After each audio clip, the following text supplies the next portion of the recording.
donc sont indiqués sur cette interface à partir du revenu du foyer fiscal et des coûts de travaux, les différentes aides disponibles pour chaque projet.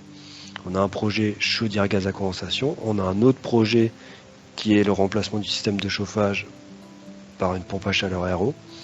Et si on regarde ce deuxième projet, on voit effectivement le reste à charge qui est un peu plus de 16 000 euros sur un projet, un coût total de travaux de 24 000 euros. Et sur ces 24 000 euros, on aurait droit à 3 600 euros de prime coup de pouce, un peu plus de 1 800 euros pour les C2E. Et comme nos clients sont éligibles à ma prime rénov couleur violet, on aura encore 2 000 euros de ma prime rénov. Voilà.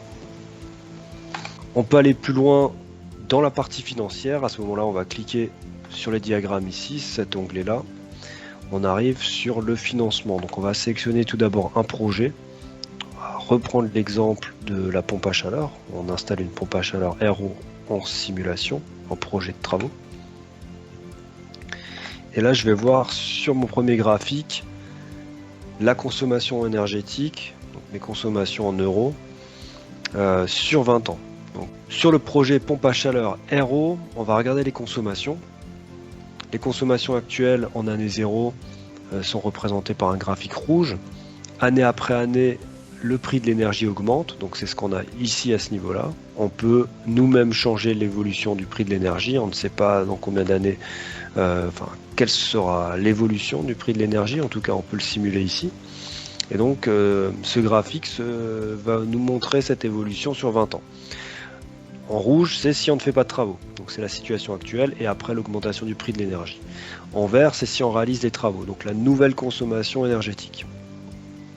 Donc, coût des énergies avant et après travaux. Sur les graphiques du bas, on va avoir cette fois le budget de fonctionnement avant travaux et le budget de fonctionnement après travaux. Finalement, ce budget de fonctionnement, ça représente les nouvelles consommations et on va déduire également les aides qui sont disponibles en fait pour le cas de notre client. Donc sur 20 ans, on va pouvoir regarder par exemple la variation cumulée de pouvoir d'achat, c'est-à-dire qu'on va faire tellement d'économies d'énergie qu'on va pouvoir mettre de l'argent de côté puisque nos économies d'énergie et nos économies de consommation vont être tellement importantes qu'elles vont rembourser notre prêt. Ici on a par exemple un prêt qui a été réalisé à partir d'un éco-PTZ et un apport initial de 5 000 euros. Et si on lisse ça du coup sur 20 ans, on va avoir un cumul de cet argent finalement qui va nous permettre de faire une économie de plus de 45 000 euros sur 20 ans.